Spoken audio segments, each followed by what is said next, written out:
அண்மை செய்தியை பார்க்கிறோம். தமிழகத்தில் நிறுத்தி வைக்கப்பட்டுள்ள ரயில்வே திட்டங்களை உடனடியாக தொடங்க வேண்டும் என்று பிரதமர் மோடிக்கு முதலமைச்சர் மு.க.ஸ்டாலின் கடிதம் எழுதியிருக்கிறார். கூடுதல் விவரங்களை செய்தியாளர் நந்தினி வழங்க கேட்கலாம். நந்தினி, விவரங்கள் என்ன?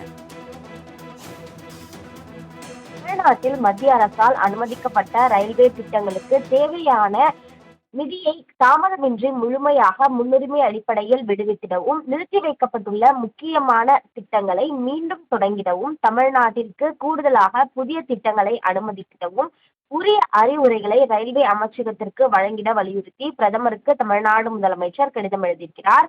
அந்த கடிதத்தில் தமிழ்நாட்டில் மத்திய அரசால் நிறைவேற்றப்பட்டு வரும் ரயில்வே திட்டங்களின் தற்போதைய நிலை குறித்து தெரிவித்து, நிலுவையில் உள்ள பிரச்சனைகளுக்கு குறிப்பாக நிலம் கையகப்படுத்துவதற்கான நிதியை முழுமையாக விடுவித்தல் மற்றும் கிடப்பில் போடப்பட்டுள்ள திட்டங்களை தொடங்குதல் போன்றவற்றில் பிரதமர் தலையிட்டு உரிய நேரத்தில் தீர்வு காண வேண்டும் என கேட்டுக்கொண்டுள்ளதோடு, ஊடகங்களில் இது தொடர்பாக பரவி வரும் உண்மைக்கு புறம்பான சில செய்திகளுக்கும் இக்கடிதத்தினை தான் எழுதுவதாக முதலமைச்சர் குறிப்பிட்டிருக்கிறார்.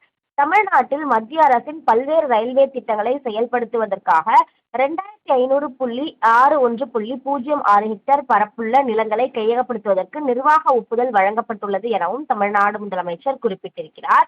தமிழ்நாடு அரசு ரயில்வே திட்டங்களுக்கு உயரிய முன்னுரிமை அளித்து வலுவானதொரு கண்காணிப்பு வழிமுறையினை ஏற்படுத்தியுள்ளதாக தெரிவித்துள்ள முதலமைச்சர், திட்டங்களை செயல்படுத்துவதில் உள்ள சிக்கல்களை தீர்க்கவும், நிலுவையில் உள்ள திட்டங்களுக்கு நிலம் கையகப்படுத்துவதை விரிவுபடுத்தவும் தமிழ்நாடு அரசின் தலைமைச் செயலாளரும் போக்குவரத்து துறை செயலாளரும் ரயில்வே அதிகாரிகளுடன் தொடர்ந்து மாதாந்திர ஒருங்கிணைப்பு கூட்டங்களை நடத்தி வருவதாகவும் தன்னுடைய கடிதத்தில் தெரிவித்திருக்கிறார்.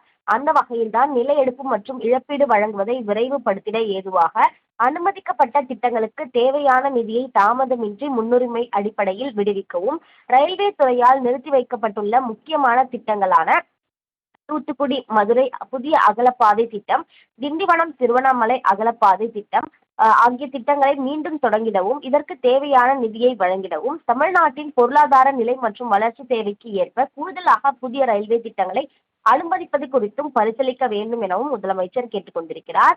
இந்த நிலையில்தான் ரயில்வே திட்டங்களை விரைவாக நிறைவேற்றுவதற்கு தேவையான ஒத்துழைப்புகளை தமிழ்நாடு அரசு முழுமையாக வழங்கும் எனவும் பிரதமருக்கு முதலமைச்சர் எழுதியுள்ள கடிதத்தில் குறிப்பிட்டுள்ளார். விவரங்களை வழங்கியதற்கு நன்றி நந்தினி.